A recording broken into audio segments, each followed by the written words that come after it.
Welcome, folks, to another evening with Kazaki Flyers 66. Oh, there we go with the mic too loud. Getting our echo.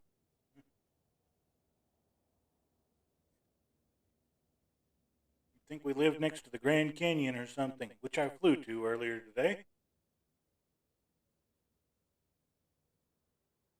Well, tonight finds us on the coast of France instead. Not the French Riviera and not Normandy. One of the more less traveled zones. We're going to be flying up on the coast of the Bay of Biscay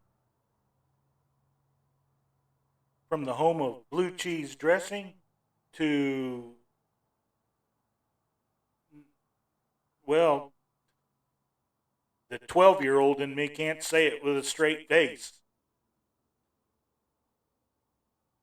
But to the old naval base at Brest. We hope everybody enjoys our little flight. We don't need to be wasting time here. We need to get started and get in the air. That means processing, getting this aircraft started. This, of course, is the black square modification to the Baron, which has it's not a turbocharger, it's not a turbine, it's a turbocharger, which helps with the mixture controls and providing a little bit extra power over the aspirated engine.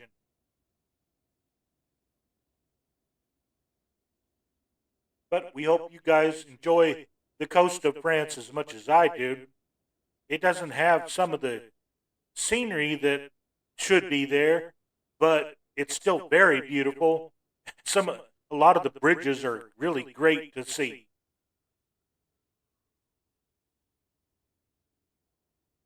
Now let's get ourselves tucked in here properly.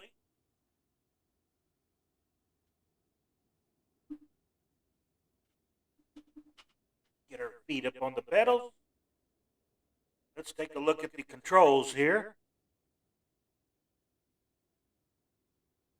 We've got to look on the other side of the control stick, so we're going to get that out of our way for a minute.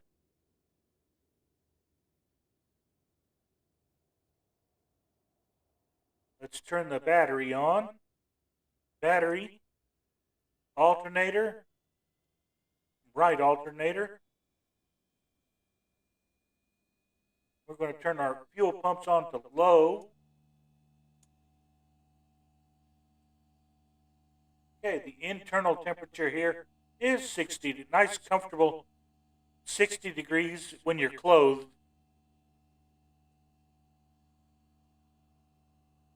So that's a nice thing. We won't have to turn the heat on too much yet. We're going to turn on our beacon, our nav lights, our floodlights here in the cockpit, and our panel lights. Go ahead and cut on our pitot heat. We shouldn't need it, but it's good to have on anyway. Let's get our mixture set to rich on both engines. Check our prop pitch. Open our throttles a little bit.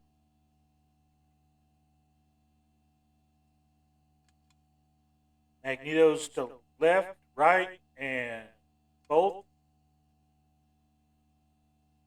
On the left engine, we're going to open the window here, lean out, and yell, clear prop.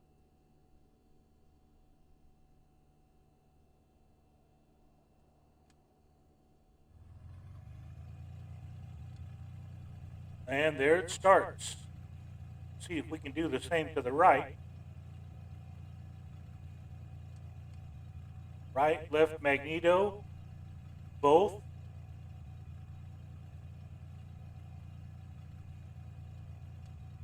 And start.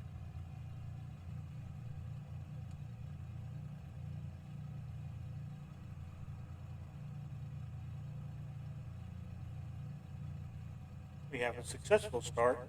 Now we can turn on our avionics.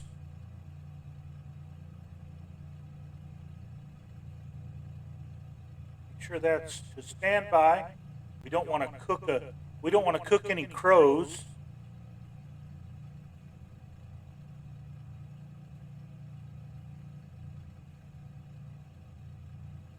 Just in case, we're going to set our altimeter to 1,000 feet.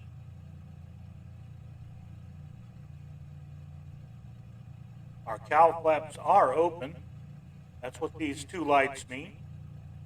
And our pitot heat is on.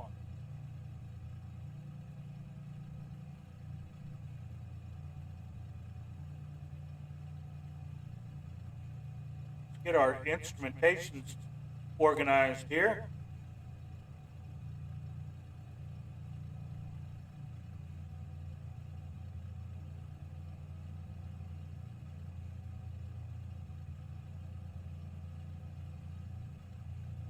Okay, we want to press our barometric pressure key and get our directional compass zeroed out. Okay, we want to bring up our manifold pressure a little bit. Just a little bit there. We're going to go ahead and release the brakes at this time.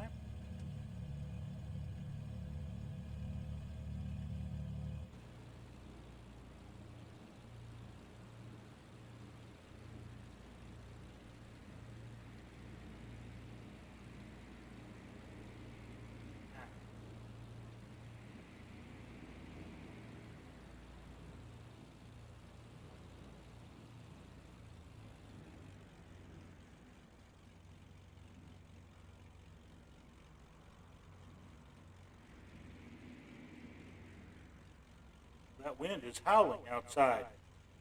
So there's something we don't want to run into. Right off the bat, we can see there's power lines fairly close.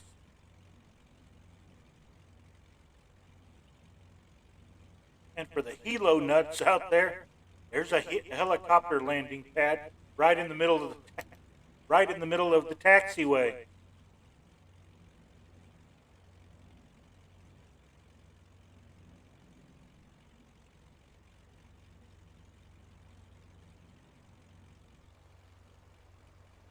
You can see there's a storm a little bit to our north.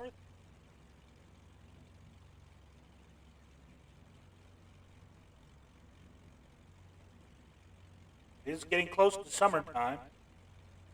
That means the scattered afternoon and evening thunder showers on any coast anywhere.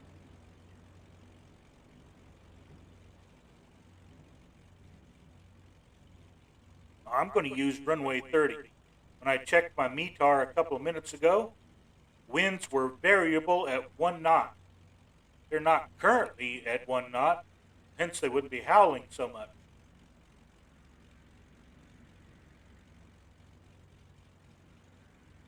We'll check it again here in a second, just to make sure.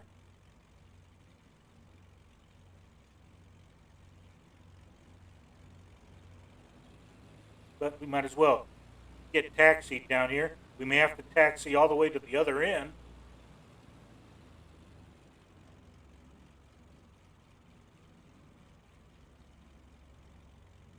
Always taxi off to the side so that anybody visually looking at you know that you're not taking off or landing.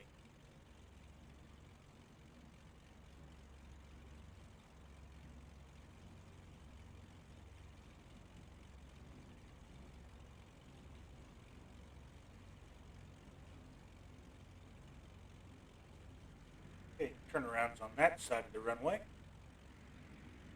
Let's ease our way over there.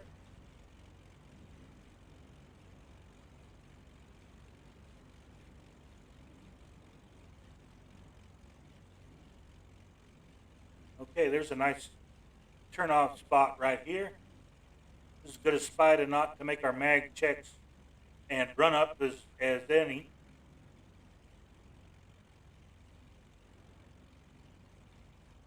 Go ahead and set our brake. Get inside here. First, we'll go ahead and check that METAR again.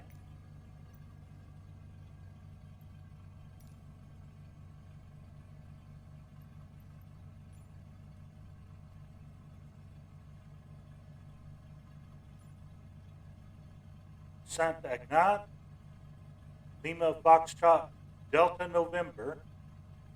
No METAR available. Well, you aren't the only METARs on the chart.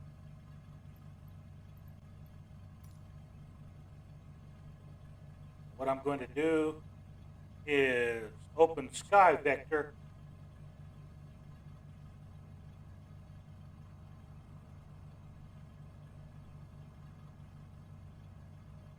And check on that.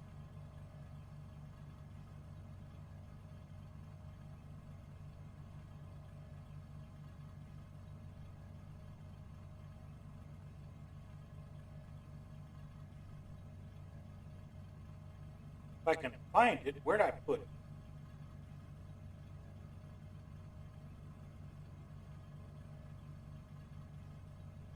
Got everybody else.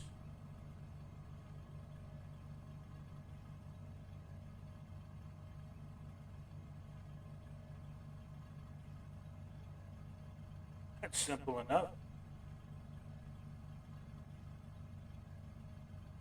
And of course, it brought up the last place we looked at, which is Ireland.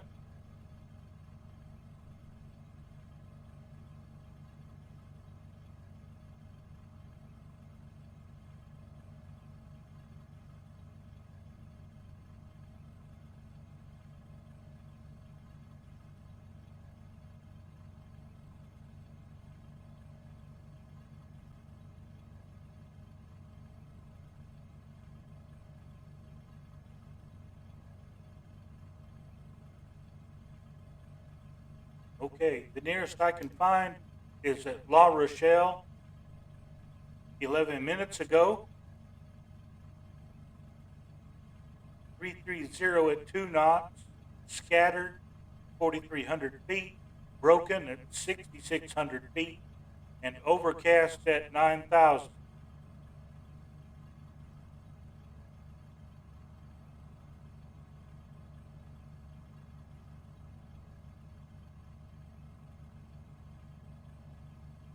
So we'll work from there. Now let's see, let's get to our mags. We want to run our engines up, our left engine up. We want it about 1200 RPM.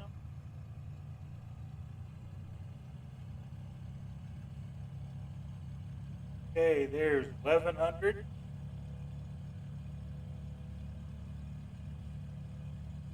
RPM.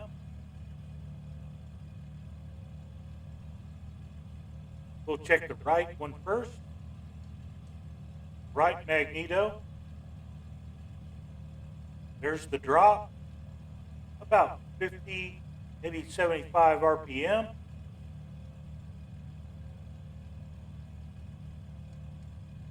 Turn both. Let it build back up.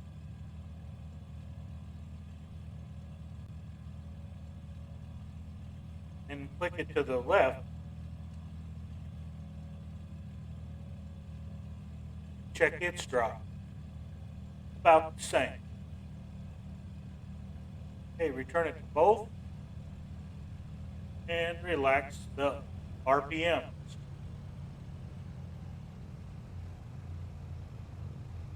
Now we'll do the same with the right side.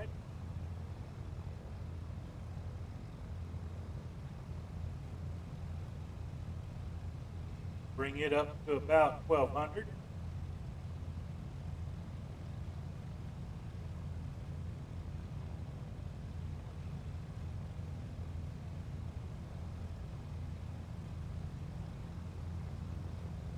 There's 1200 RPM.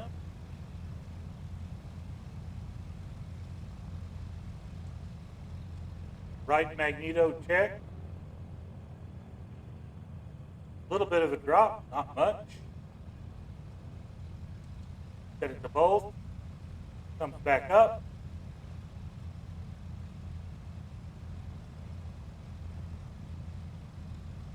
Check the left. Similar drop.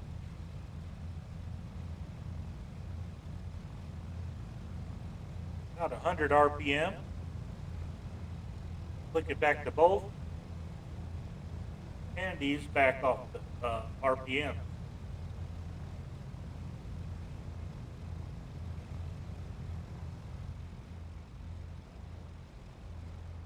Ooh, there's a pretty aircraft. There's a Cessna 310 with us.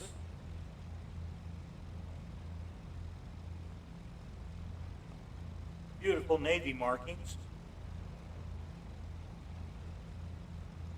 Okay, let's release the brake.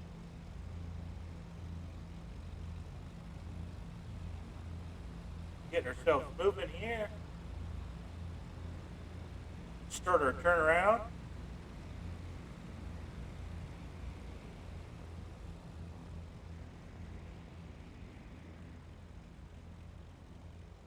Get right on the numbers here.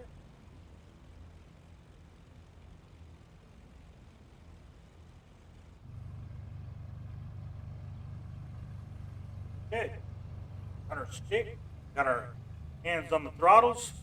Here we go. Let's get started on our little trip tonight. Take off power. Hear that turbine kick in? Actually, a little turbocharger like on a car. Steady, straight, 80 knots. Just ease back on the stick, and up we go. Uh-oh, what was that? You overstressed the aircraft.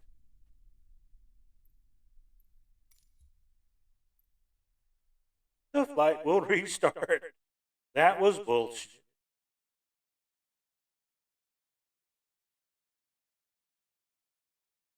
Come on. Yes, restart.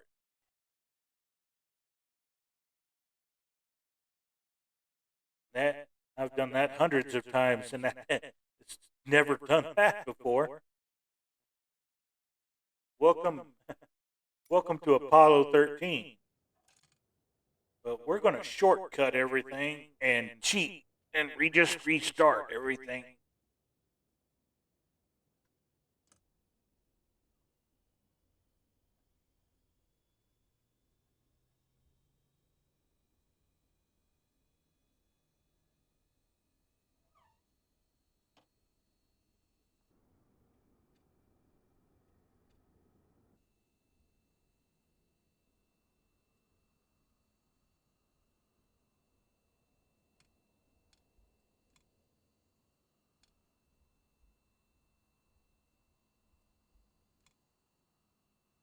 So much for the shortcut.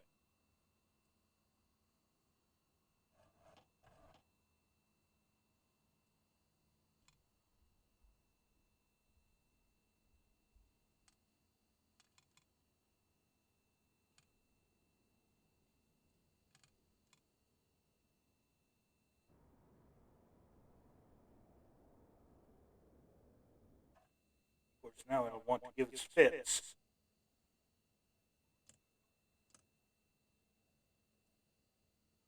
It didn't turn anything on.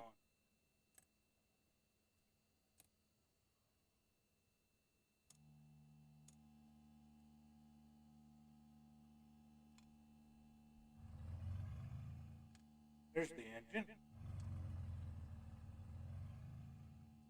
Well, I thought it was the engine.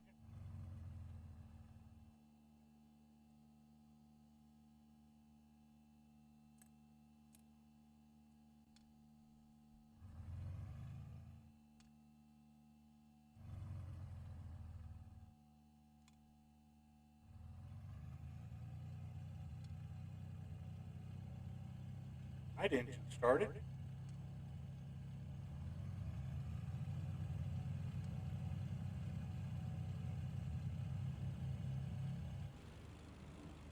All right, let's try this again. Brakes off.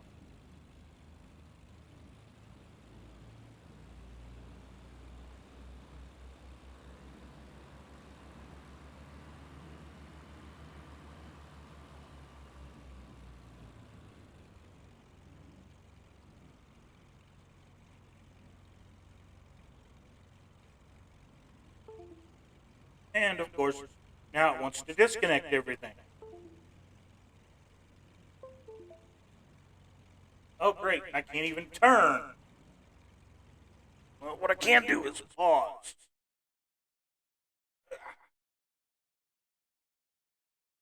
Excuse me a minute, folks. As usual.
Well, that was frustrating.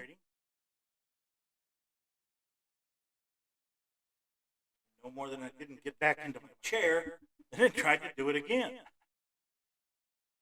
OBS is driving me nuts.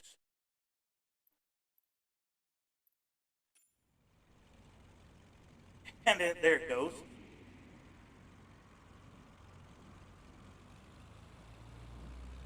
Come on. Let's get out of the grass.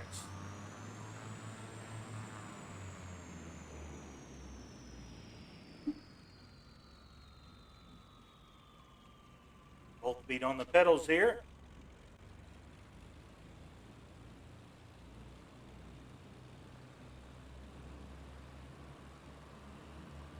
We won't use the whole runway this time.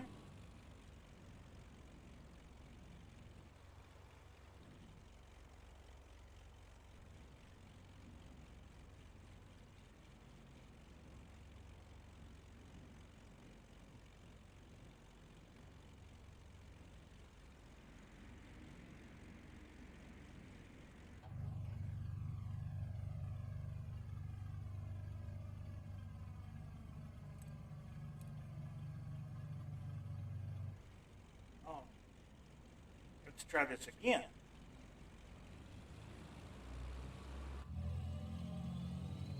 Helps to turn the avionics on.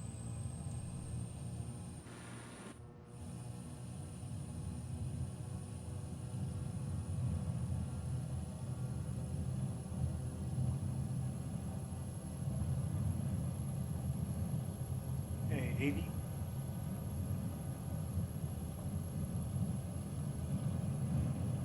Come on.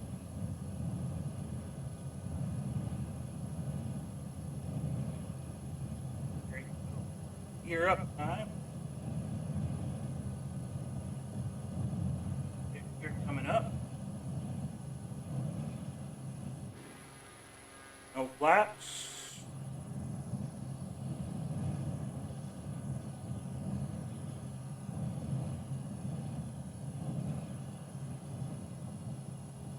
Trimmer to a little bit of up angle.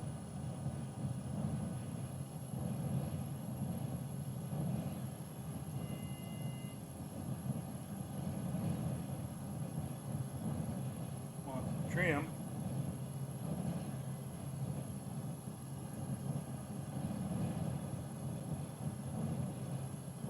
All right.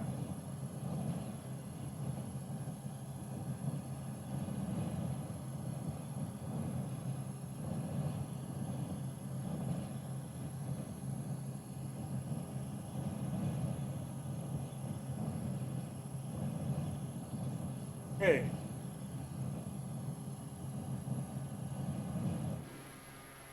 This town is the legendary town of Rochefort.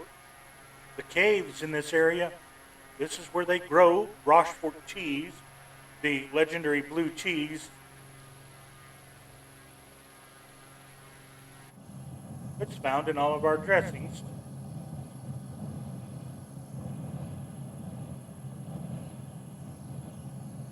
There's a nice even 160.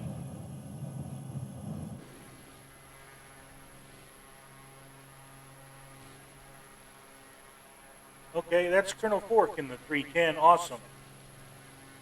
I must not have had my tags on.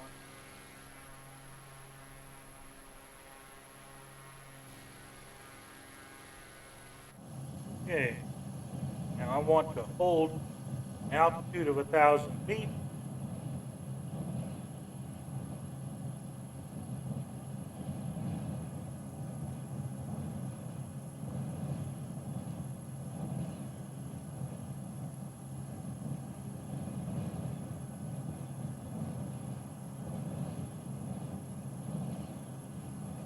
Just a slow descent, please. Bring back our RPMs to about 2,400.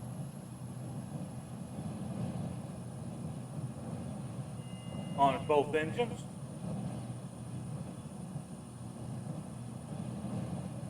Our EGT is good.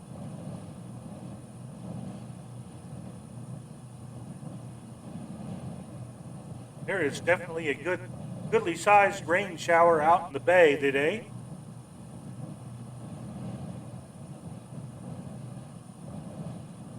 Get this radar on and keep track of it. There's on.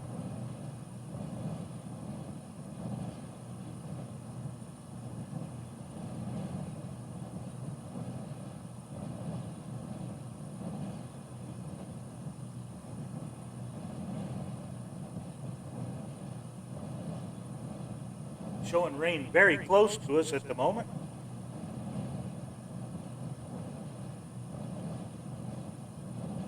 Okay, now we just want to fly up the coast here.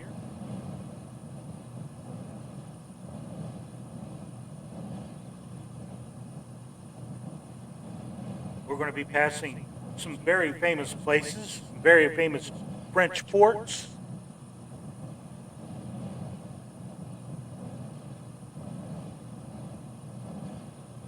So our next stop is La Rochelle.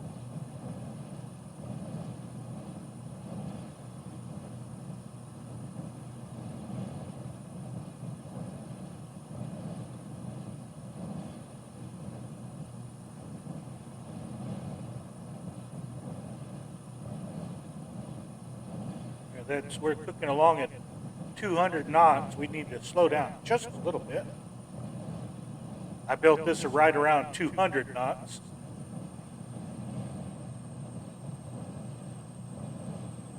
So this flight's either going to take an hour of very quick flight or a little bit longer as we look at things.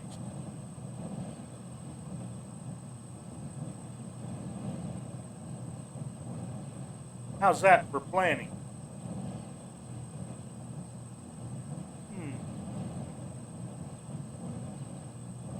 Okay, the La Rochelle Airport is up here on a heading of 314.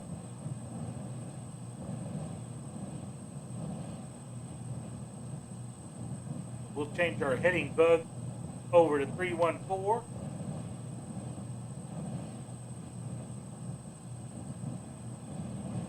We'll be passing right over downtown La Rochelle.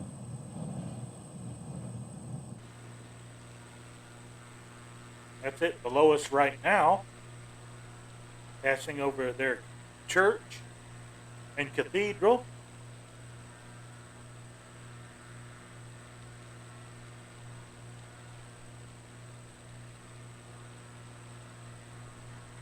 There's their freight yard and it's obviously a hotel next to their train depot. A castle underneath us, or other fortress.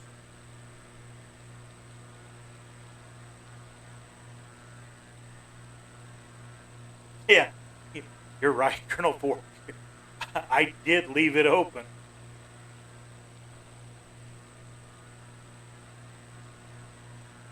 Duh.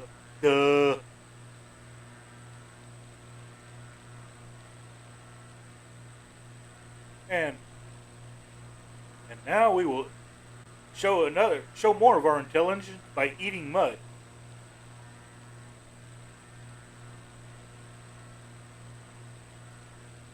The La Rochelle Airport right under us.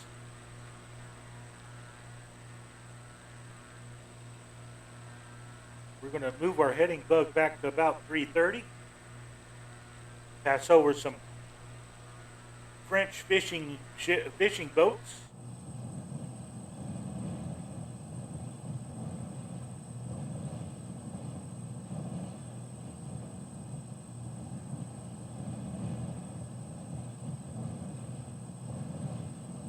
What's next on our tour?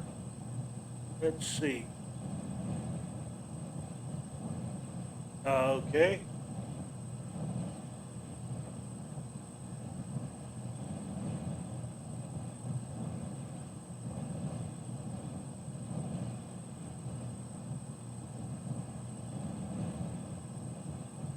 Our next stop on our tour is at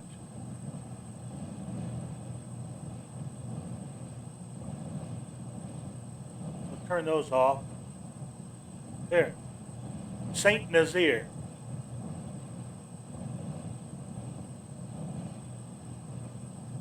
Which is approximately how far from us?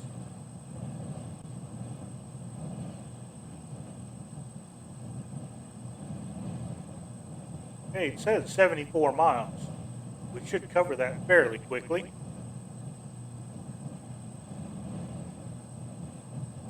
We're cooking along at actually 180 knots indicated, 181 ground speed.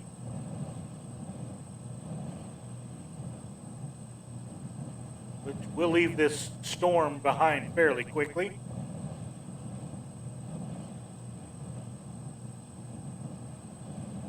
But at least the radar is showing there's nothing precipitation-wise ahead of us.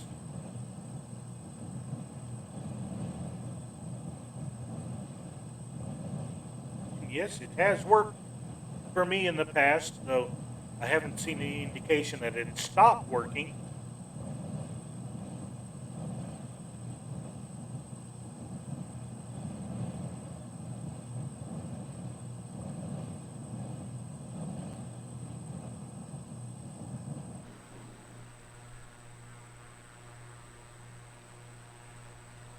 Yes, some of the outer islands here are also very pretty places to go.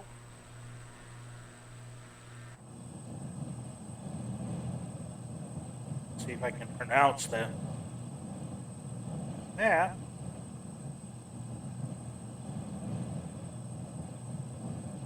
Okay, the island that Colonel Fork is flying near is called the Isle del Rey.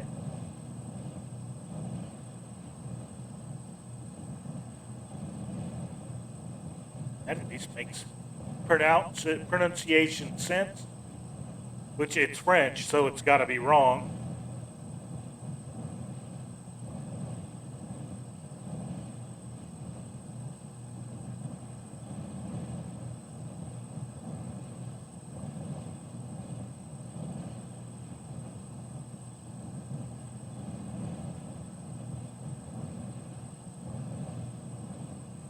Oh boy.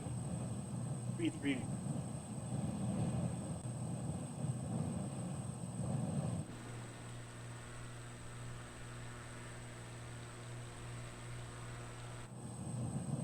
Don't know which way the wind is blowing me across the ground, but this is outflow from the storm, so there's no telling where it'll blow us.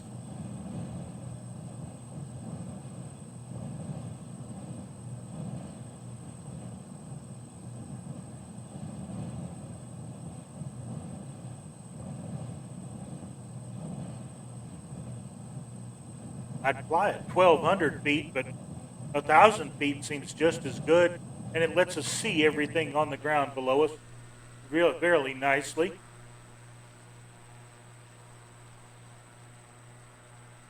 That's beautiful. Look at the way that storm is just nestled over that island.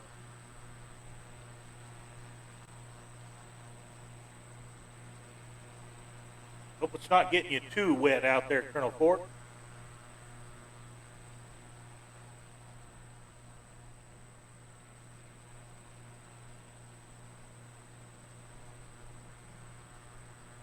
Some beautiful farming country out here.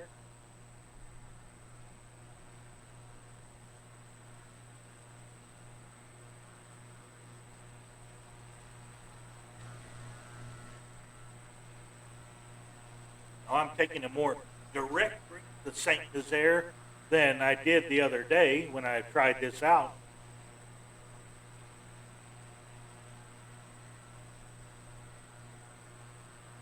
Hiccup. There we go. Don't hiccup too much.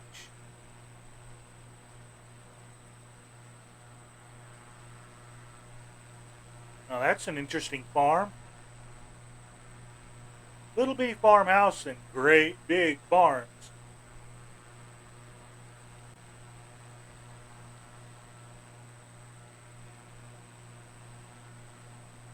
There's your slalom course if ever you want to get dangerous.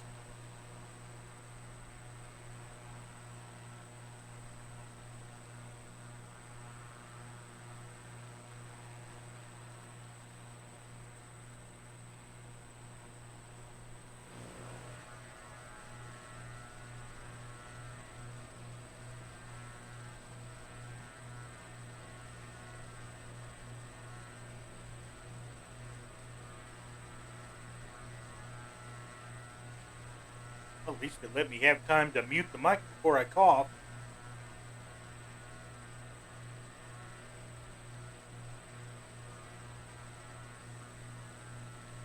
Oh, that's windy.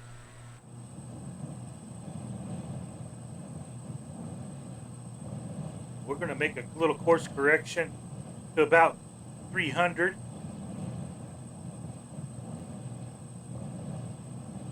See if that gets us back closer to the coast. That's what we came here to see.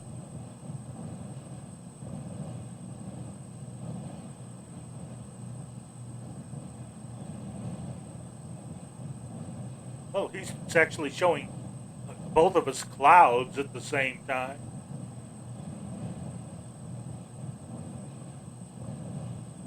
The other day, I think in one of Murph's flights, he was showing clouds. It was a clear blue sky for me.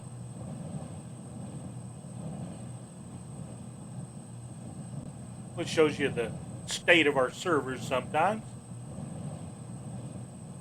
Oh, they try as hard as they can. I can't blame them for making a few bugs here and there. It's still the best sim we've ever had. And I've been through FS 2000 as a big time simmer. 2000, FS 9, and FSX.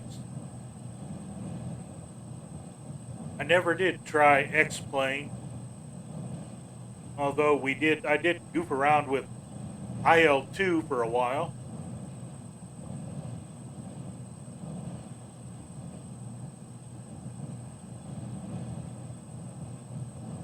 Just something about Microsoft Flight Simulator that's better.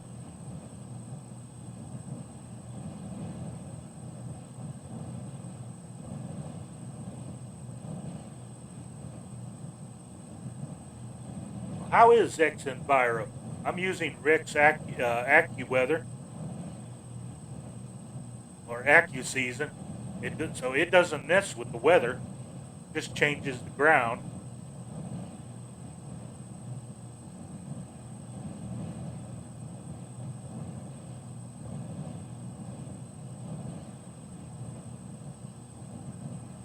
Now, back in the day, I remember I had a subscription to Rex's AccuWeather.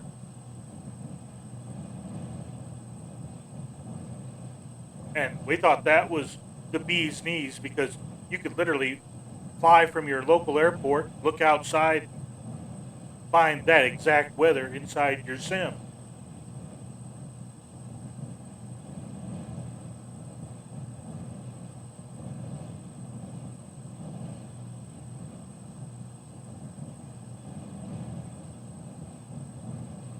we've been maintaining a nice, stable 58 degrees in the cabin here.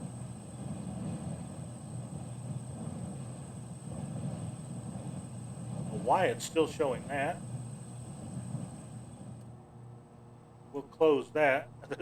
Making noise, which I don't think yeah, I did open it on the second start.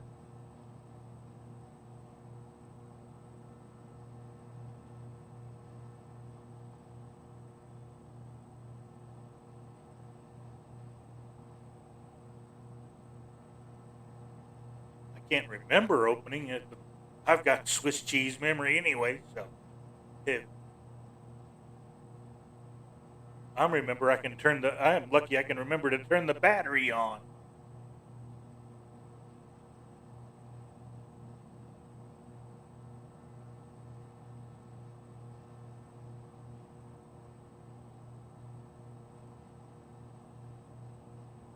Oh, good job, Colonel Fork. It seems to be working well for you. And congratulations on accompanying Allie on one of her epic streams.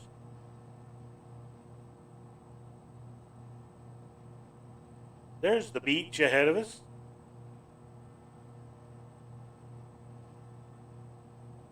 We'll turn more northerly when we get to the coast. River of some sort under us.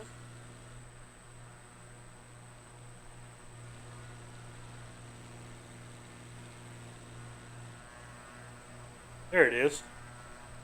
That's not a river, that's a creek.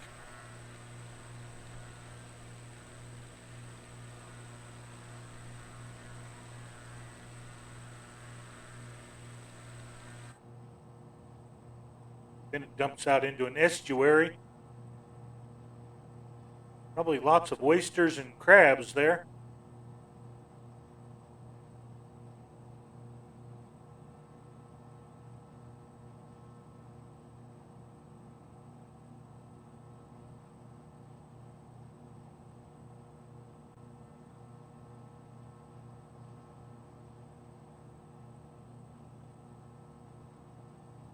And you know, all the years I've been a history fanatic, I've still never found a different pronunciation for breast.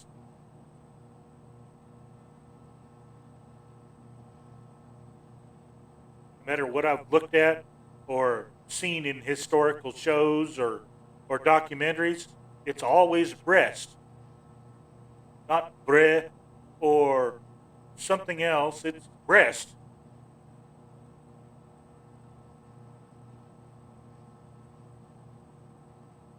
Which, of course, for Americans is like, let's push your giggle button.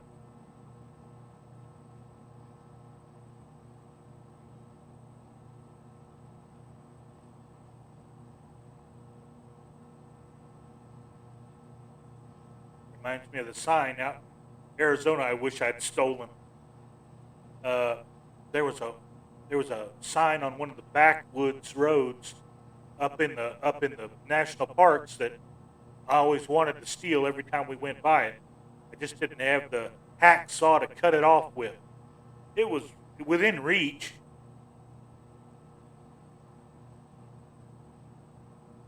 But the sign said,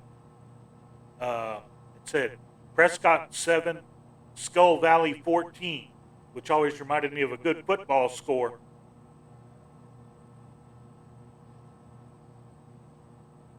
I thought that would have been clever to hang up in my dorm room, but I never acted on the impulse.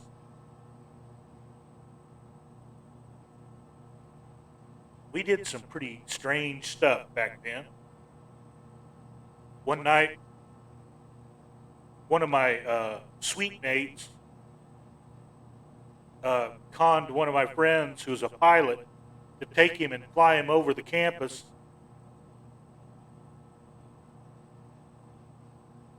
They went over the campus at about 2,300 feet above ground level, and my roommate turned to the pilot and said, "I'll just get out here," opened the door and jumped in the middle of it. It was probably 9 o'clock at night.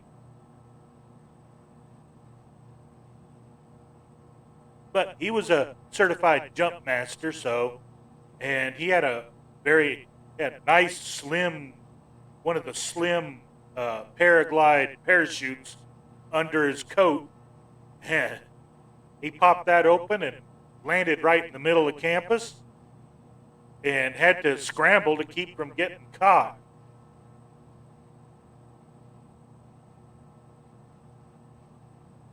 I don't think they ever caught up with him, not that I know of.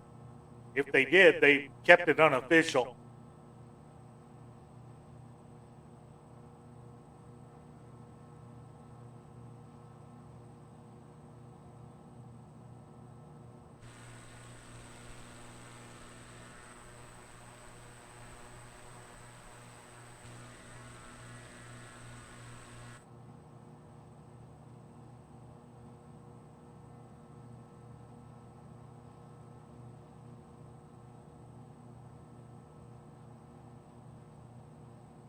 I get tickled at looking at all these piers up here that stick out.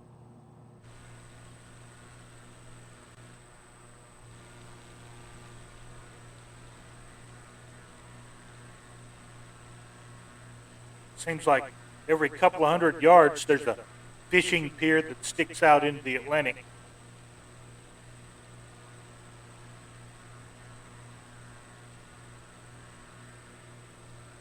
Some of them are breakwaters.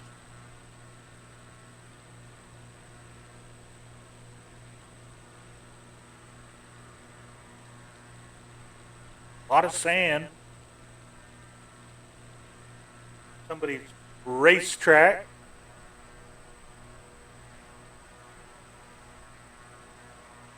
That's nice.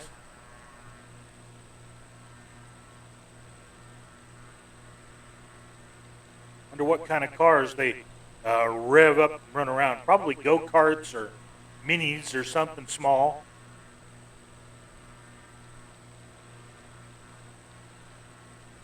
May even race four-wheelers. Heaven help us, if you're old enough, three-wheelers.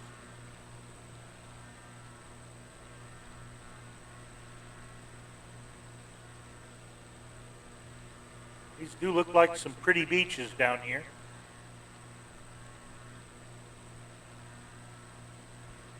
Long, wide stretches of good sand and lots of dunes.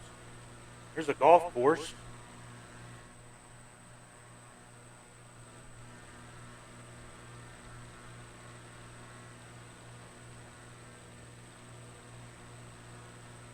That looks more like a pony track than a race car track.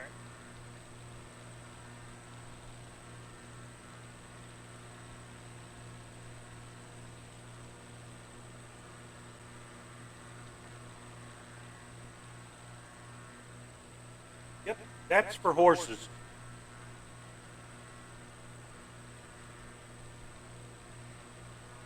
Big track, too.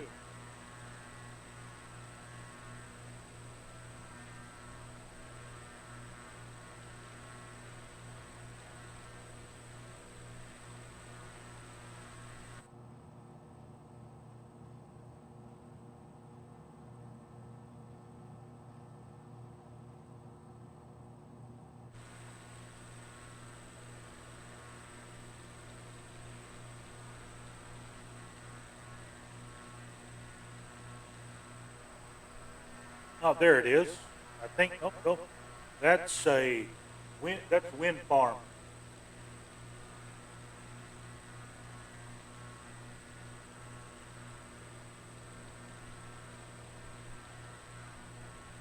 We're closer to Saint Nazaire. I believe that's what we're coming up on. The bay looks familiar.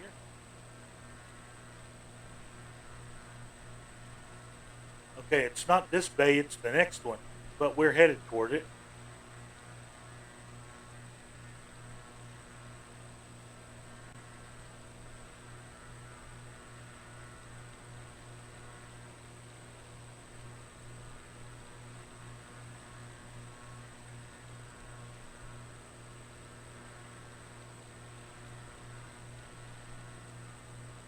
They do give us bridges that look like they don't have a solid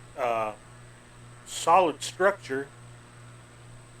They don't give us much height to go off of to get under them. Some of the pilots in our community have the skill to get under that, but not me.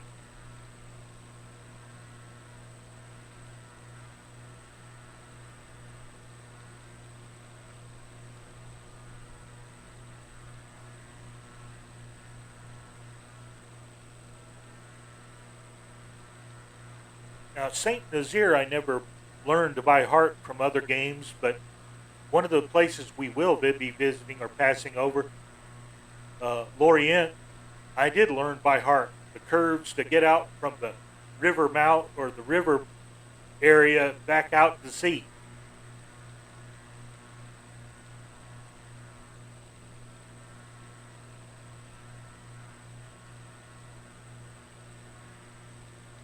I hear you, Colonel Ford. I'm in the same boat.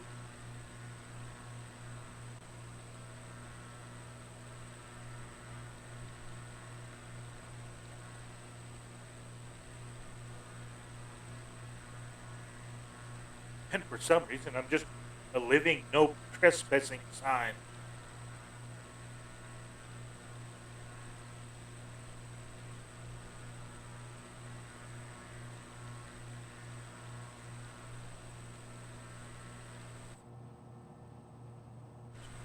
That's what I wanted. There he is. He's still managing to keep up with us fairly well. I know I'm near the top end for 310. At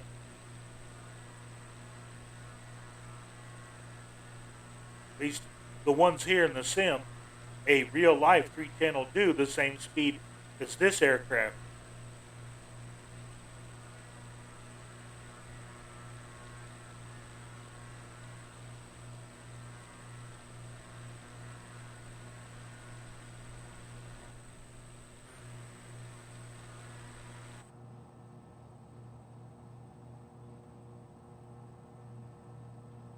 Get across these bays.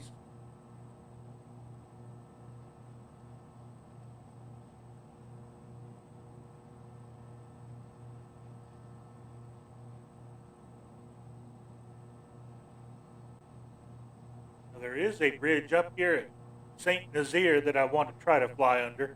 It's at least large enough to make the attempt.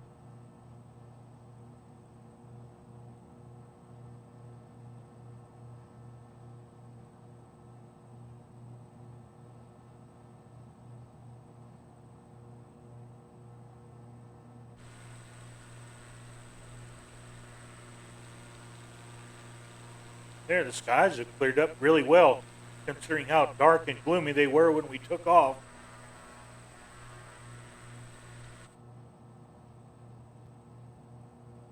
There's the bridge we want to go look at. It's so big it makes a very nice visual target.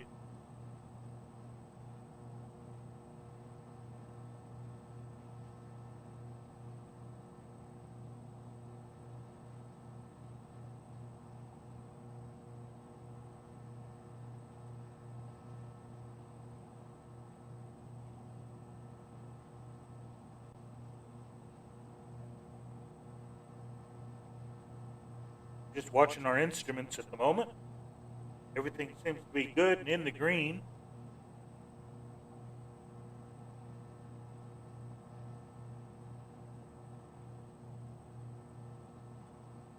Plenty of fuel. And we're getting into the time of year we don't need to worry about de-icing at all.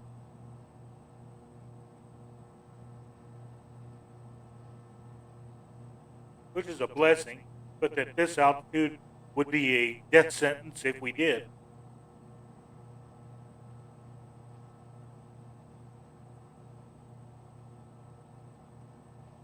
And that's the good part about spring and summer.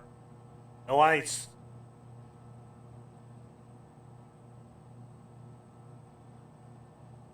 Unless it's in a drink. That's a really pleasant sound.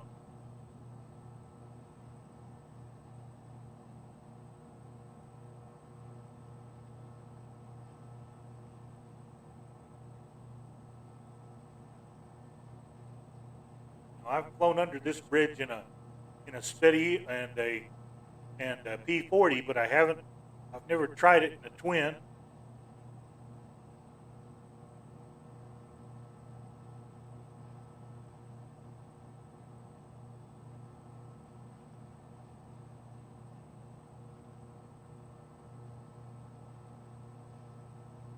Now check me if I'm wrong, Colonel Fork, or just whoever's watching. That I think everybody got that bridge, didn't it's not just an add-on scenery. It's something we all got with the French World Update.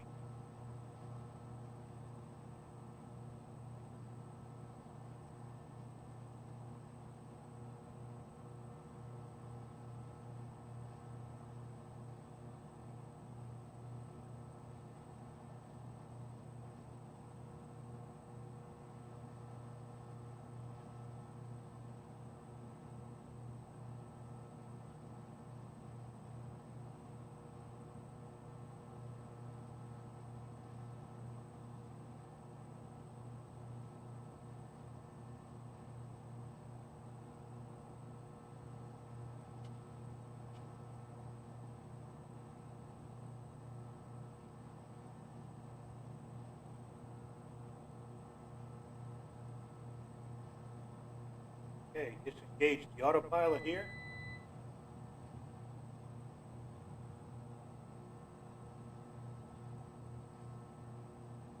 Slow down a little bit.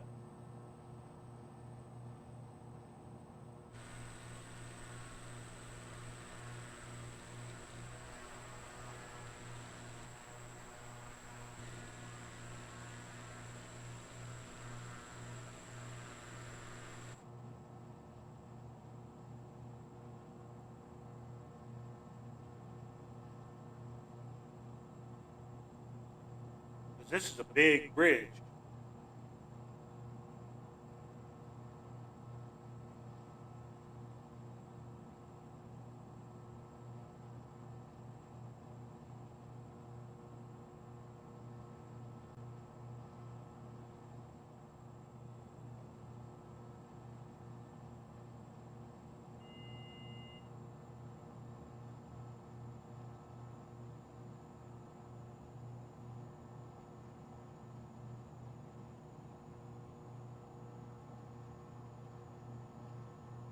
Okay, there's 500 feet.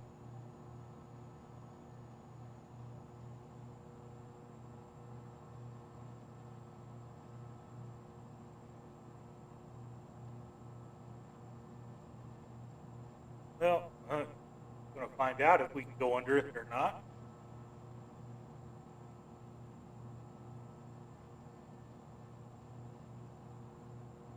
Got the realism settings set to full, so we'll find out really quick.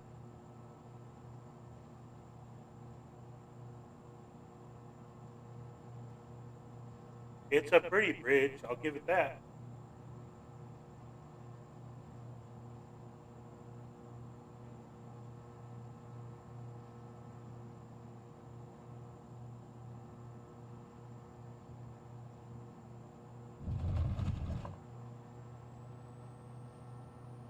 Now up. So we got under it. Didn't kill our engines.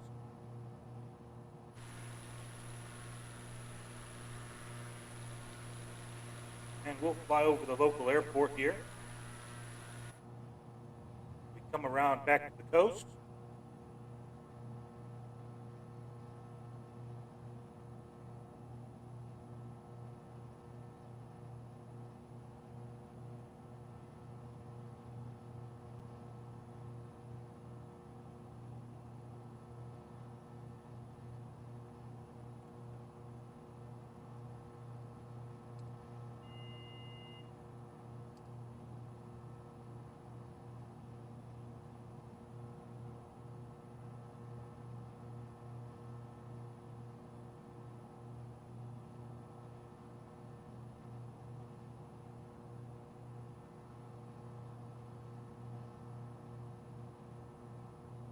Okay, next, I do believe the next spot on our little journey tonight is Lorient.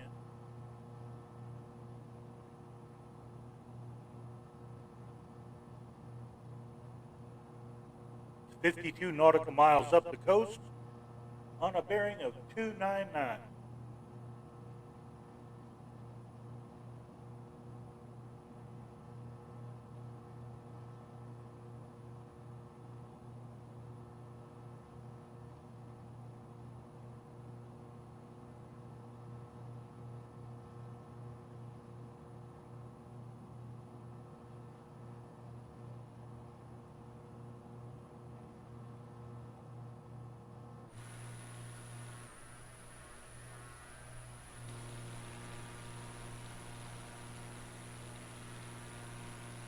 That was a bit too much on the camera.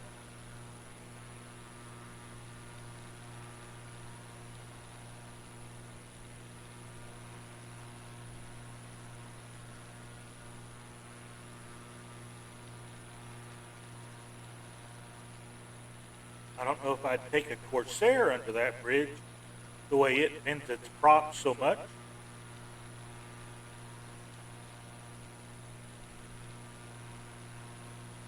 But it's fine. The beach did fine.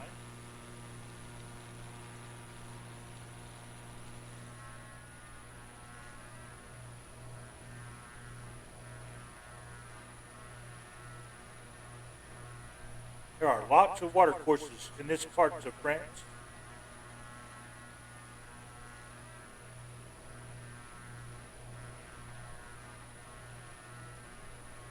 As they say, if you ever watch enough Time Team, just flying over fields and stuff, you can see the old ruins that lie under the ground.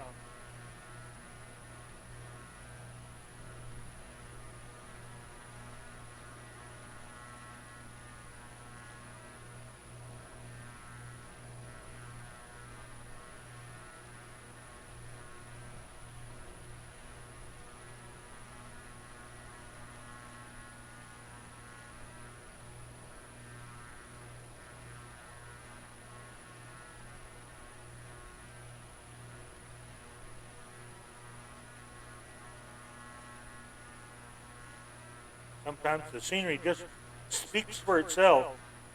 It doesn't need any embellishment.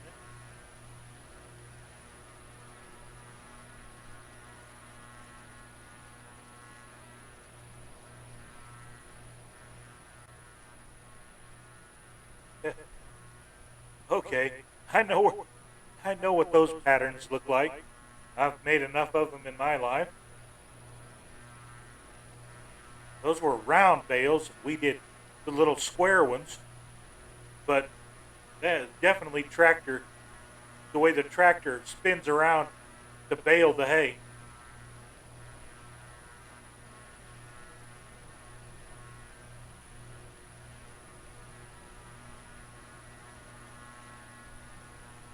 Lots of hay in these fields around here. Not so many sheep.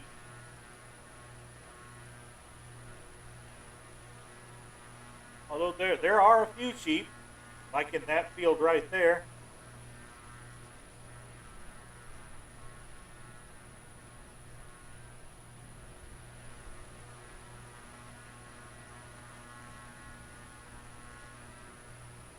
It's always fun to see what the satellite caught when it took the pictures.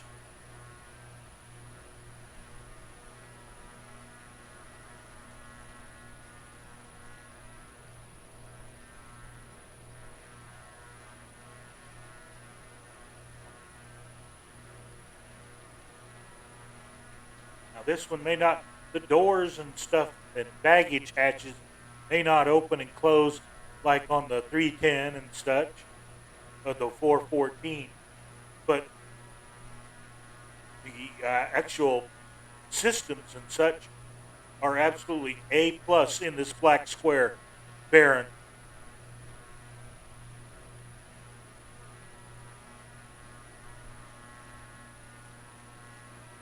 Definitely worth the investment to improve the Baron.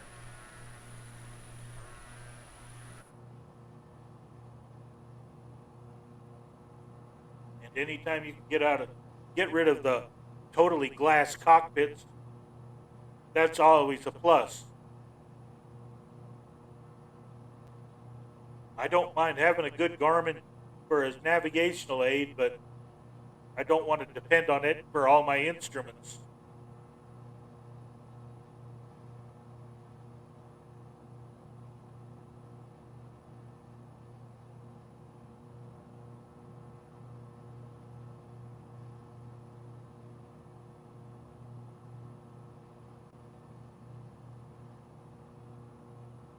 We've used a quarter of a tank of gas on our mains.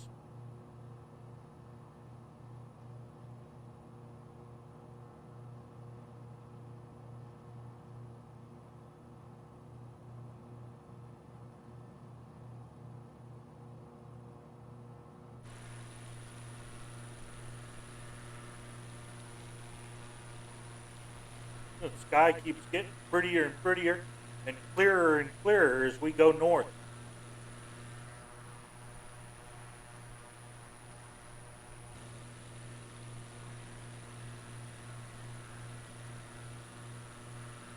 A little bit of easterly wind. I don't know how far it's pushing us over, but it's there.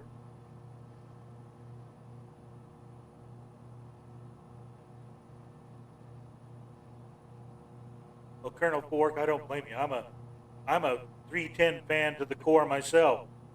I just wish it was just that would do the actual speed that 310s are capable of. They're fast, but they're faster than the one we get in the sim.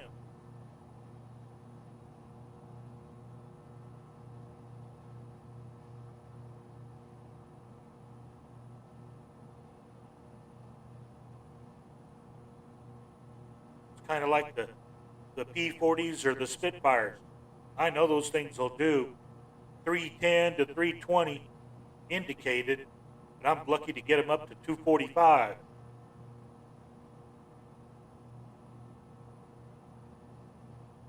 Without blowing the engine.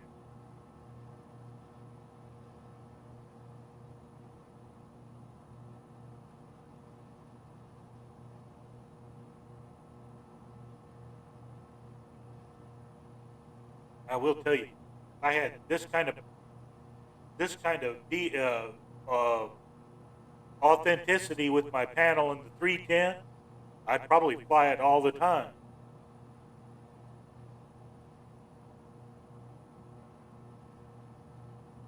Which is why I've turned into a barren nut.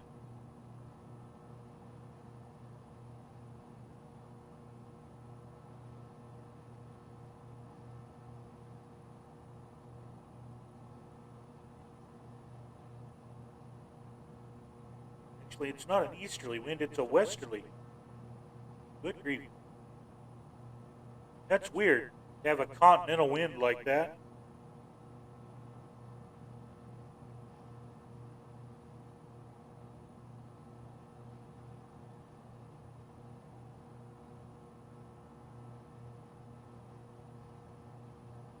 We'll compensate a little bit.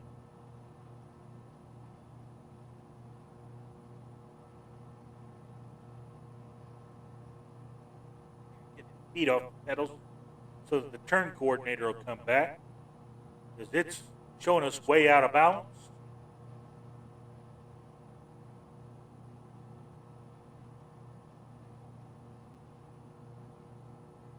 That's got to be from the wind.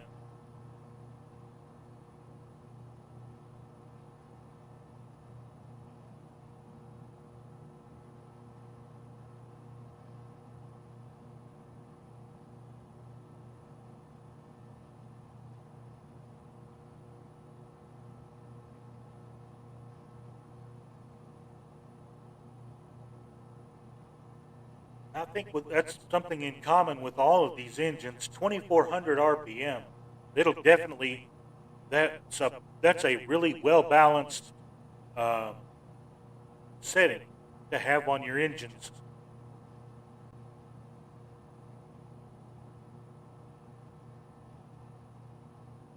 Okay, waypoint Baghdad.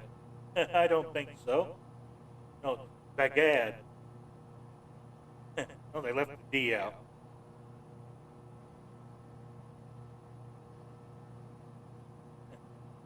Could be worse. Could be baguette.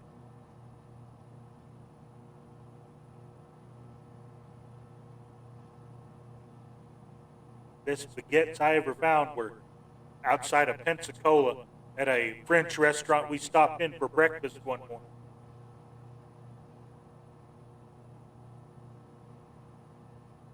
Absolutely, they were like little puffs of pastry that just floated in the air.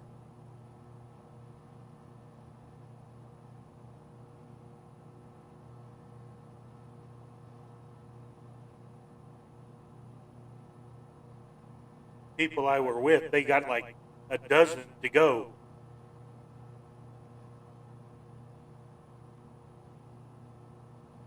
Better than donuts.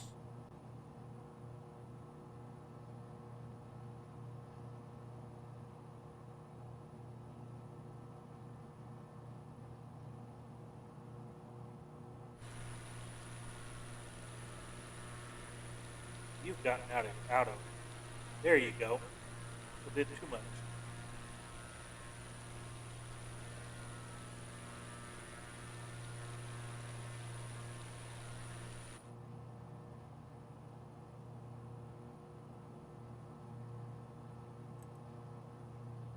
Prop sink. Got us back a couple inches of manifold here.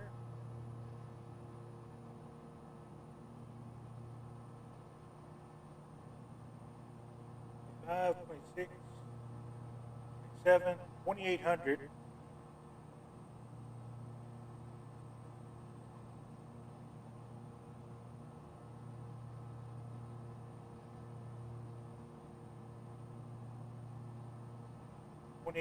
and 2400 RPM. We'd be, and a good EGT like that, cruise like this all day.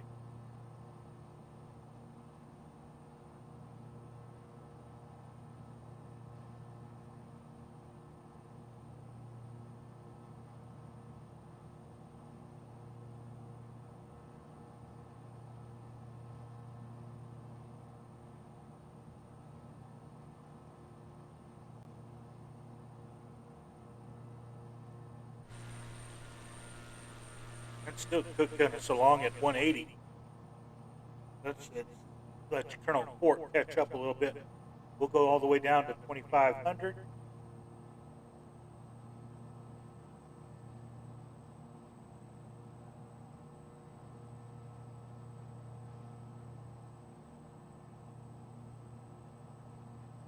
this case, 25 inches of boost.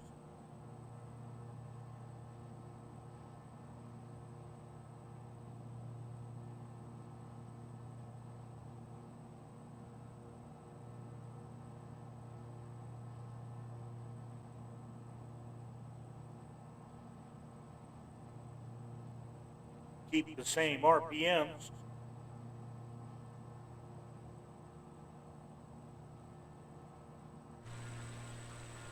That puts us right down at 175.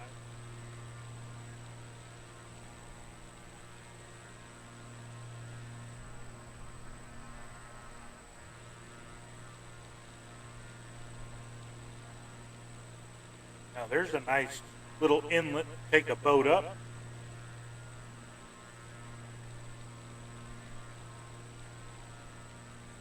See if we can find out what this is on the map.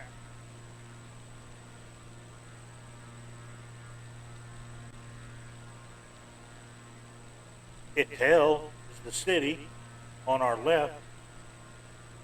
And it's called the View Passage that we're just going over.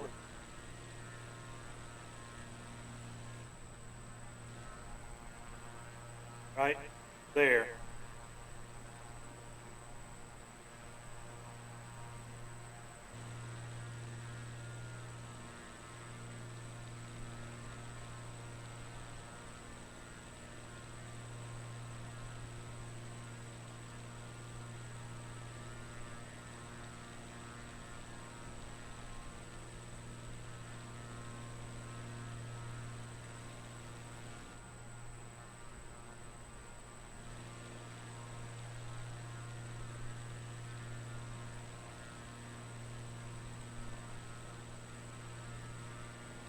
now this next inlet is called map.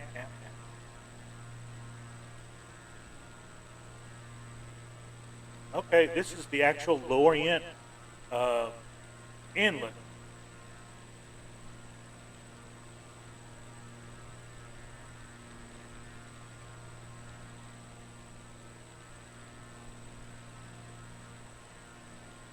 Let's see if they've actually put them in the simulator.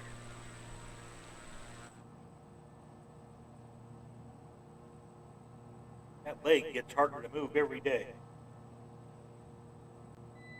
Shows me I need to get it out and exercise it.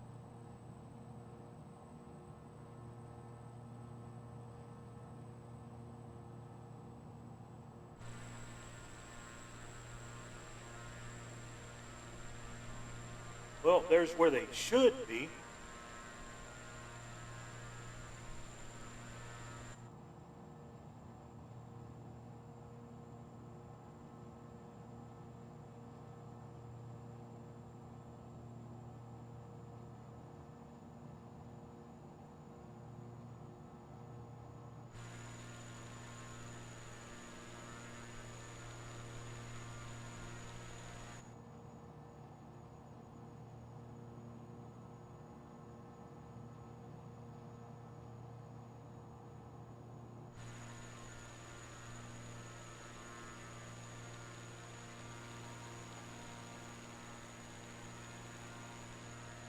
Nope, more revisionist history.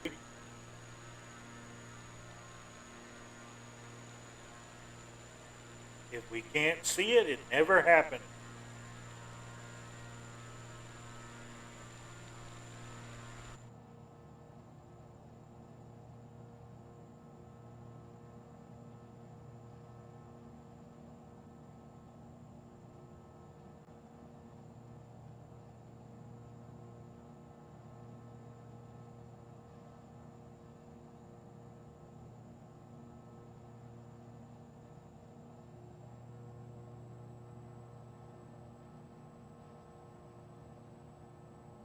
Now let's see. Our next stop on trip up the French coast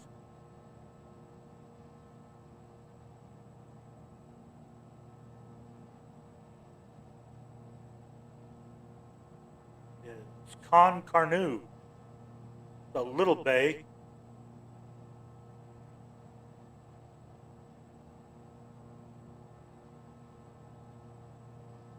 In the Bay de la Forêt.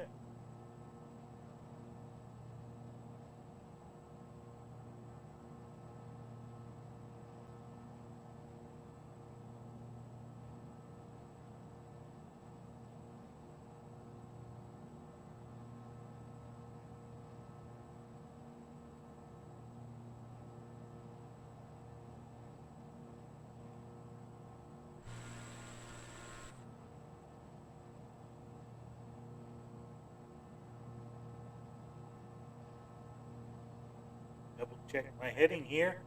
Make sure I'm going in the right direction.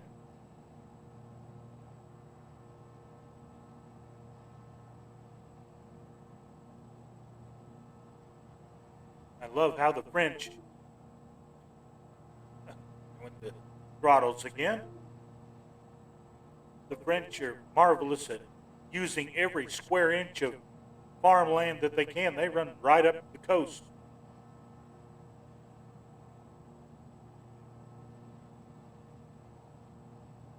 Okay, here we go again.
Okay, that's got it back, at least for a minute or two.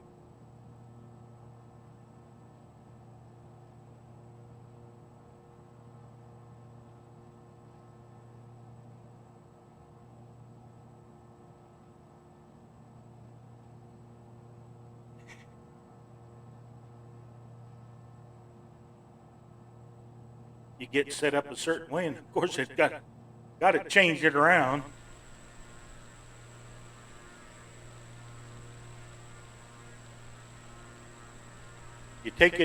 You take for granted all that kind of stuff, and then when you can't do it,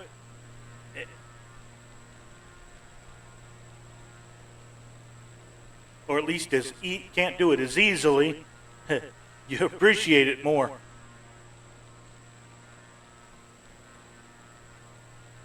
One of these days I'm going to wake up from a nap, think everything's back the way it was 4 years ago, and step off and crash down on my face.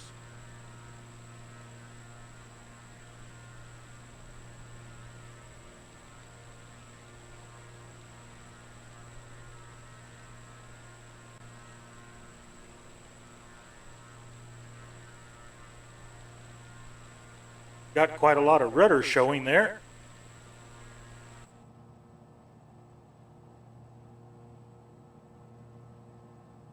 Which shows you how much the wind is picked up.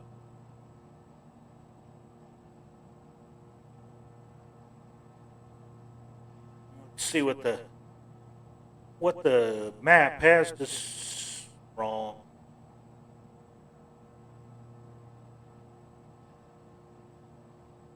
Okay, let's try it. Now, that map. Yes, please.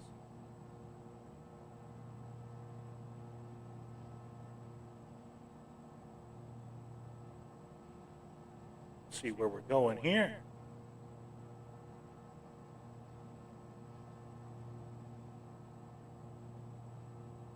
Yeah, winds 030 at 5 knots 23 minutes ago.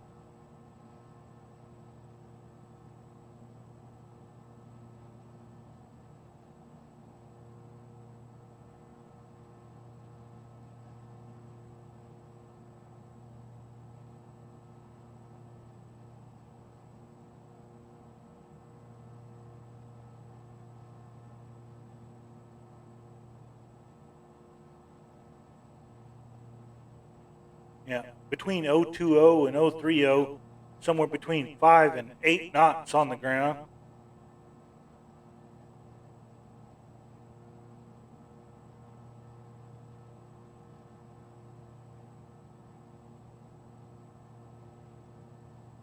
I think up here it's a little bit higher.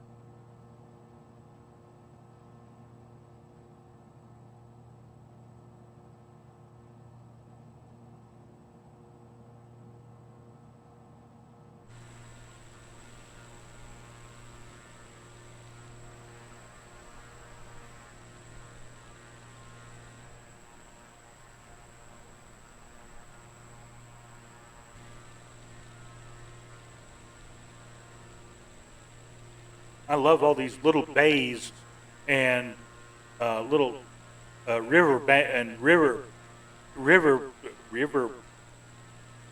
Oh gosh, I can't think of the word. Backwaters that are poured into the Bay of Biscay here in France. They're so beautiful here.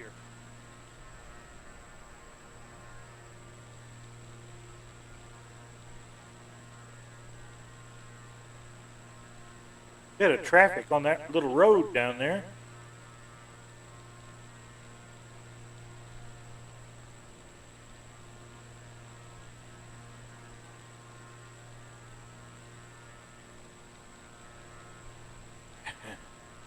Two things I'm really not glad I can see from up here is Walmarts and Dollar Generals.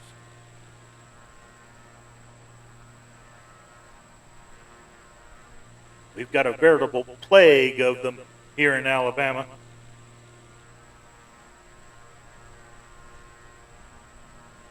Now that's an interesting looking building.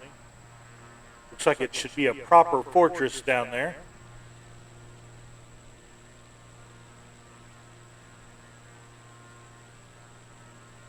Microsoft didn't know how to interpret it.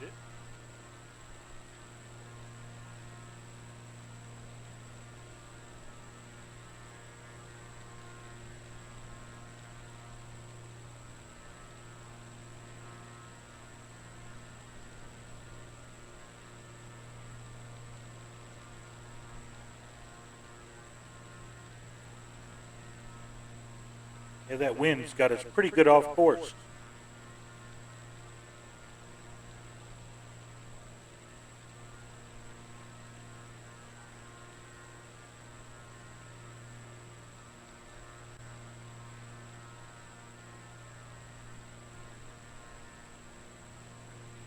This will carry us to the next airport on our trip. From there, it's just one more little hop up to Brest.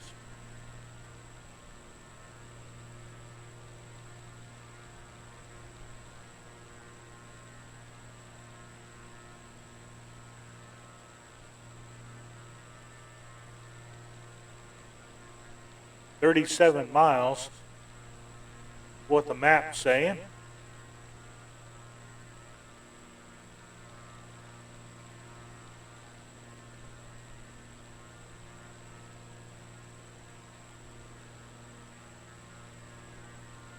Beautiful fields, and so varied.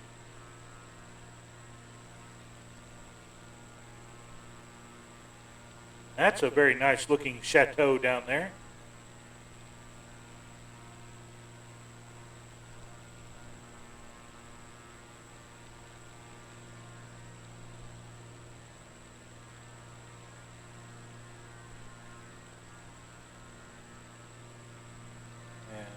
And even here in the sim, that was just little. We'll put a building down there. That was a very well done chateau.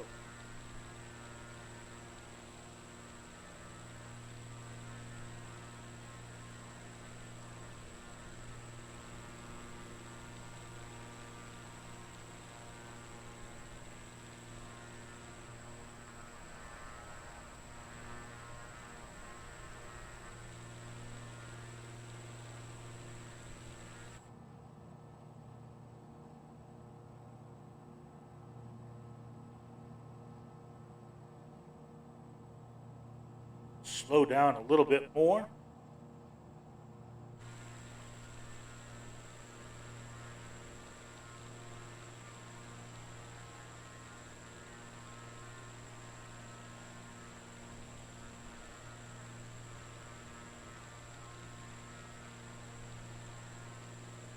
And I'll give her this.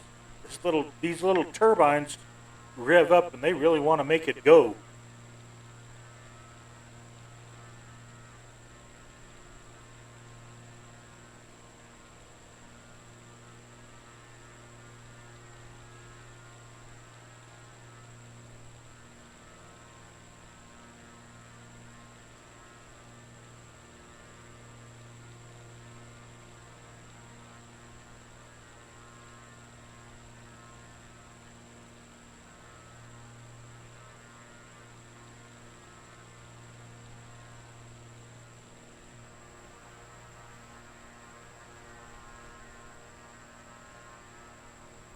See that the land starts picking up elevation fairly quickly around here.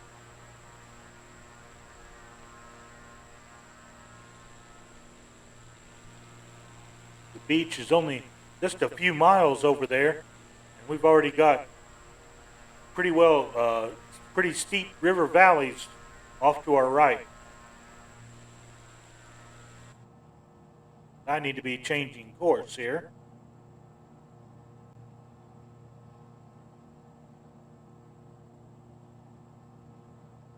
Our stop is 30 miles and heading 345 away.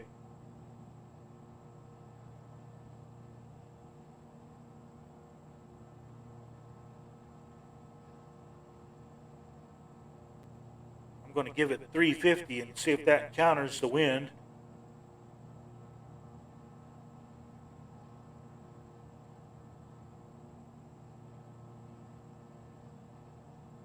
where it thinks the computer, the poor 750 thinks we're going. The flight plan I put in only goes as far as Brest, but it apparently thinks we're going another 1,200 miles.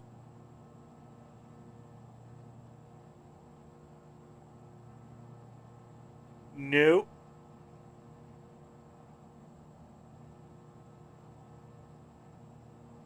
Not that we couldn't get the gas and go, but not at this time.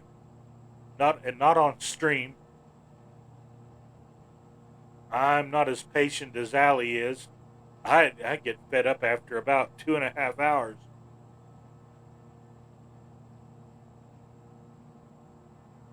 I don't mind flying 12 or 13 hours. I just not on camera or on stream.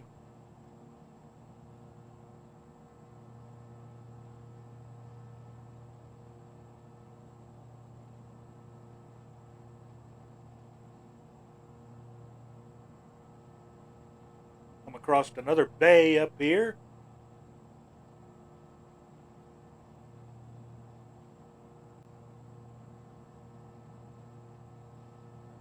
And from there we'll get onto the Brest Peninsula.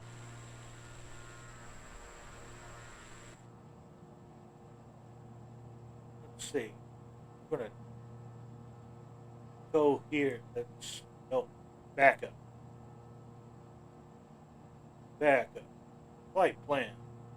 Menu. Delete.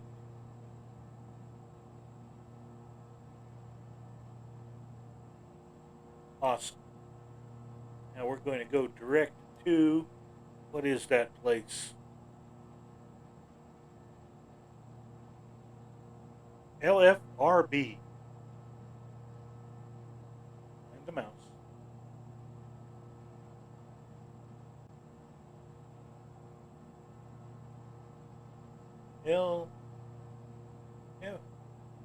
LFRB. Enter. Activate.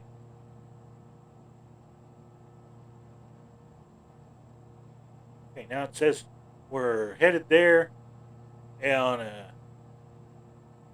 7 minutes out, 21 miles away.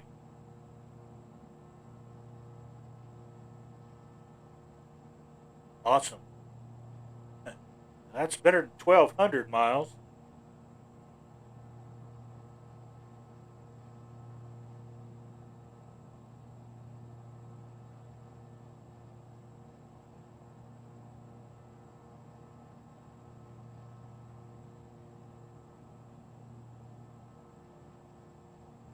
Let's see if it's on our map.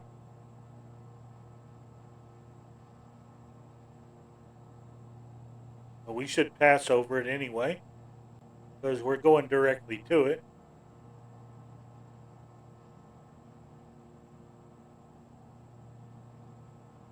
Because at the time, Brest had some of the biggest dry docks on the west coast of France, which made it a frequent spot for being visited by RAF Bomber Command.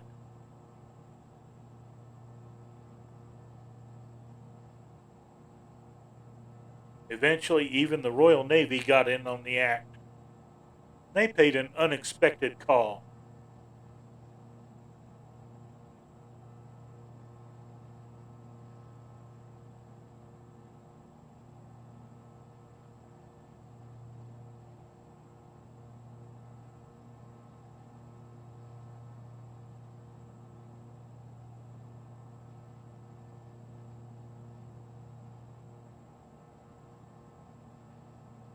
And now I can see how much the wind is pushing us off course.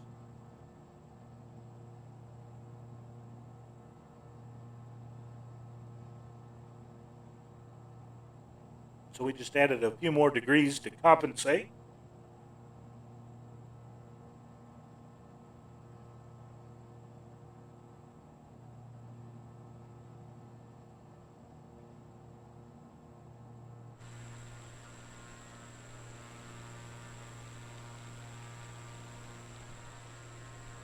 Lots of evening mist.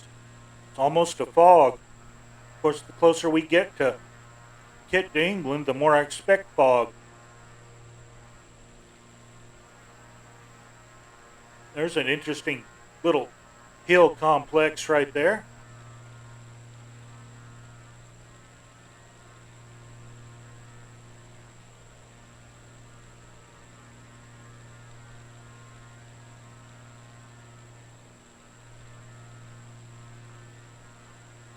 Thing I am going to try to look at approaching from this angle is I'm gonna if we can fly over the city itself, I intend to check and see if they've got the actual dry docks in the sim.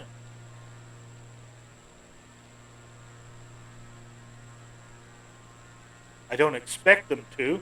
They've erased everything else.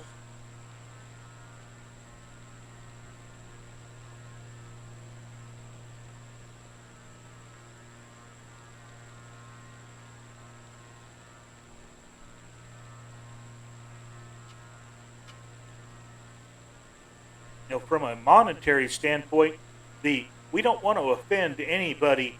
Routine makes sense and makes dollars.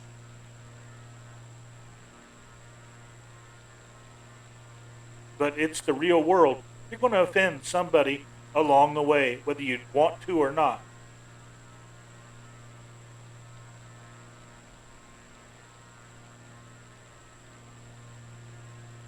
Me personally, I try to avoid offending people as much as possible, but I'm not going to ignore history either.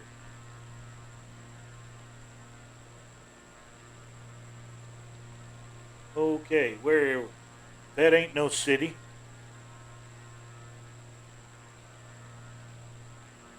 Okay, that's because we've got another little peninsula to pass over before we get to the city.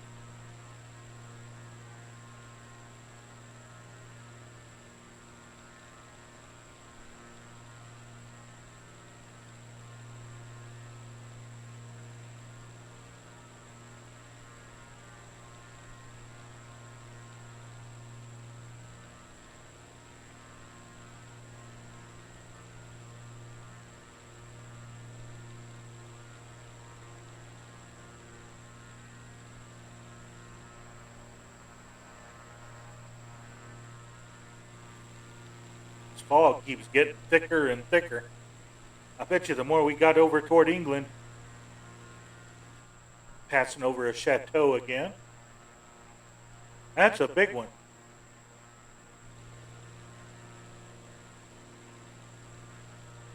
But the more we get the closer we get to England, I'll bet you this stuff gets really thick by the time you get to London.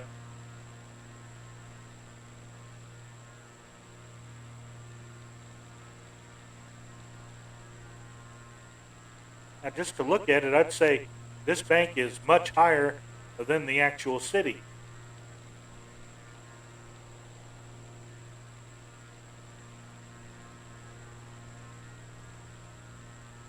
Let's see, where would the dry docks be? Off to our left.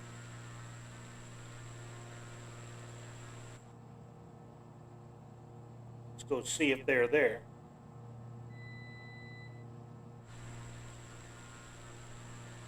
Nice bridges. At least well-built bridges. There's a marina.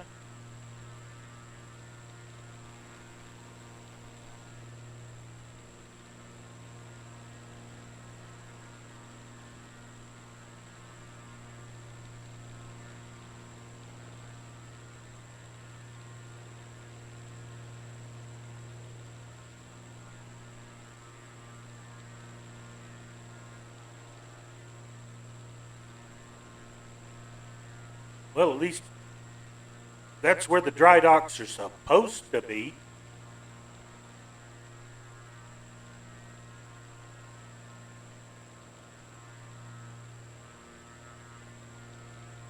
That's where one used to be. There's no mistaking that.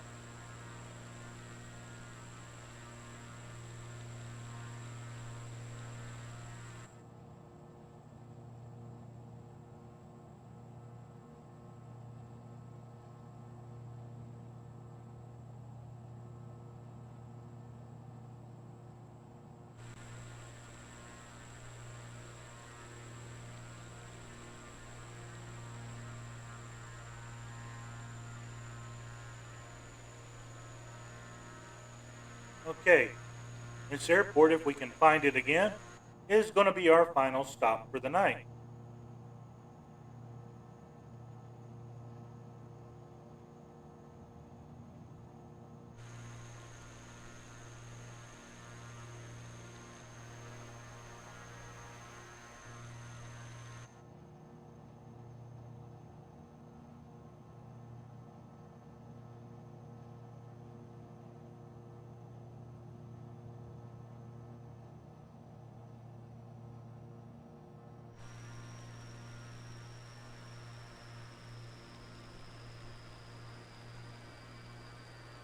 Gear coming down.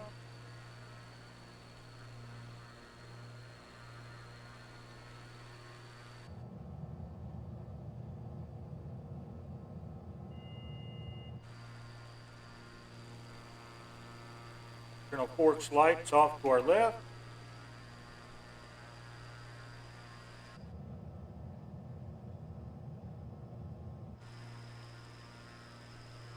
Here's the tower, I think. And there's the runway.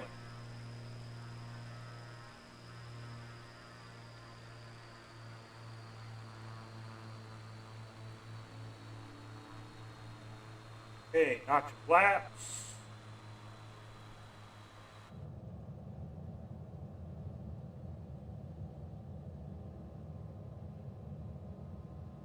Here's speed up. Helicopter outside. Coming in low. But then the hospital is only about 2 blocks away.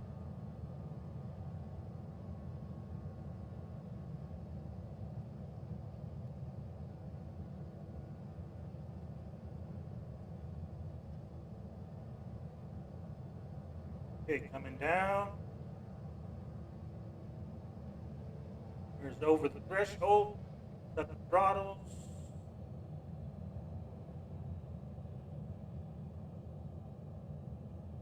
Let her float.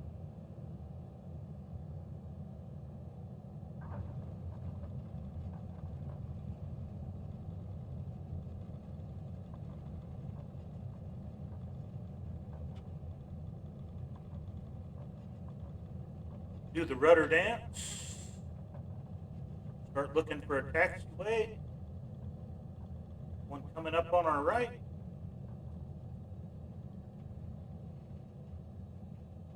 We'll take it at high speed.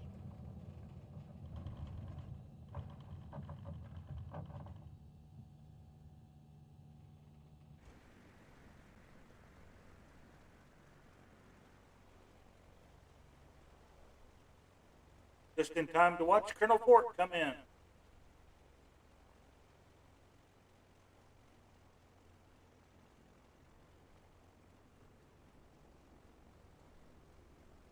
Looks like he made a much smoother landing than I did. But because I forgot to turn little landing rate monitor on, I don't know how rough mine was.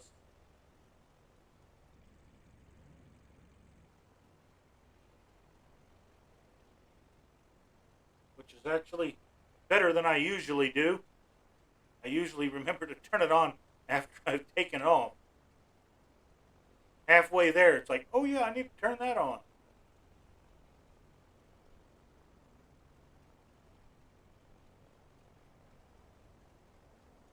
Colonel Fork's having a much easier time making the turn off than I did.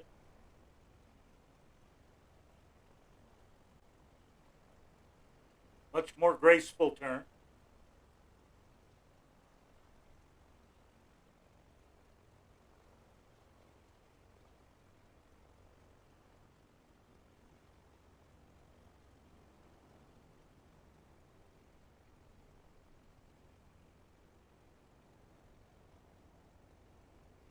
I don't know if he's actually flying this paint.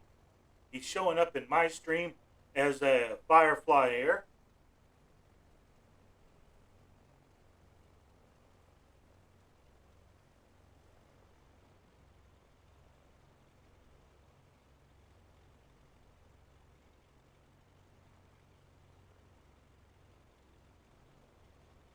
There you can compare the actual, see how beautiful the lines are on the 310, which is why it's still referred to as one of the sports cars among aircraft.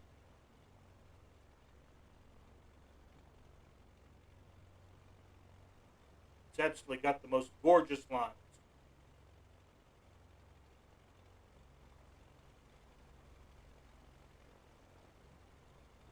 Well, about 2 hours is just about right for our little trip tonight.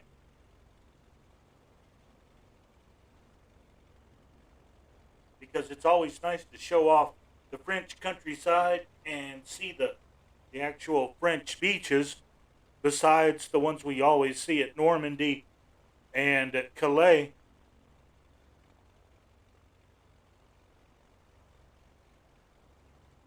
I enjoy all the beaches, especially around the Bay of Biscay. It's beautiful down here. It may not be as warm as the Mediterranean coast, but it's still very beautiful up here.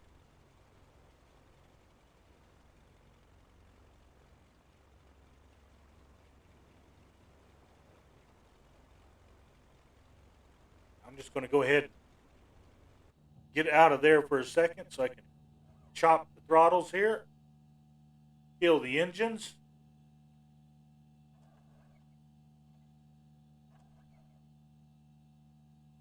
Get everything turned off.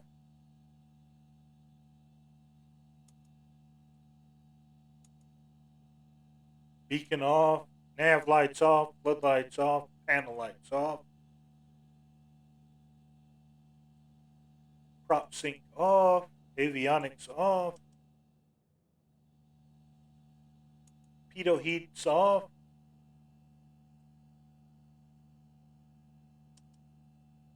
Alternators off. We didn't have to reach for the cabin heater once today.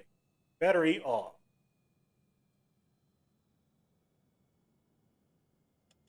Isn't that nice? They give us a USB port as well.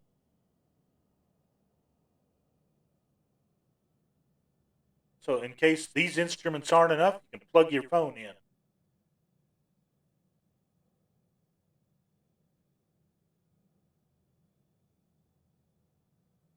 Well, thank you, Colonel Fort, for accompanying us on our little French trip this evening.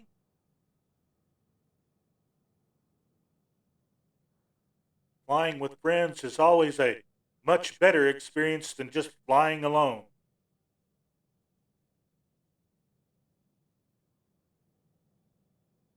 But now I'm going to let people get back to their lives and enjoy the rest of their Sunday night. And I'm going to go take my meds and try to call it a night myself and hopefully get some sleep.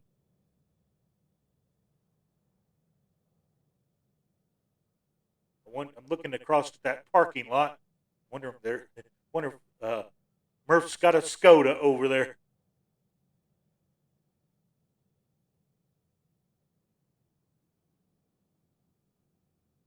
Well, just again, good night, folks. And we're glad you came with us and hope you enjoyed your French countryside tonight.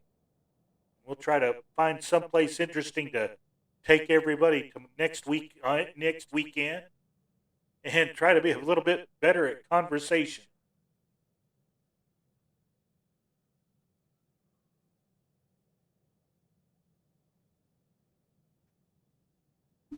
Wonder who's on. Let's see who's on to see if we can raid anybody.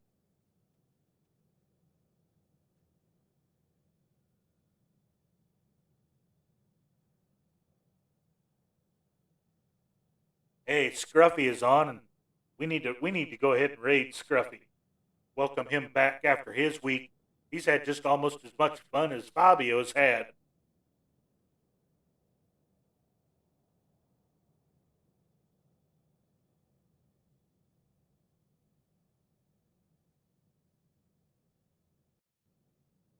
Good night, and thanks for coming.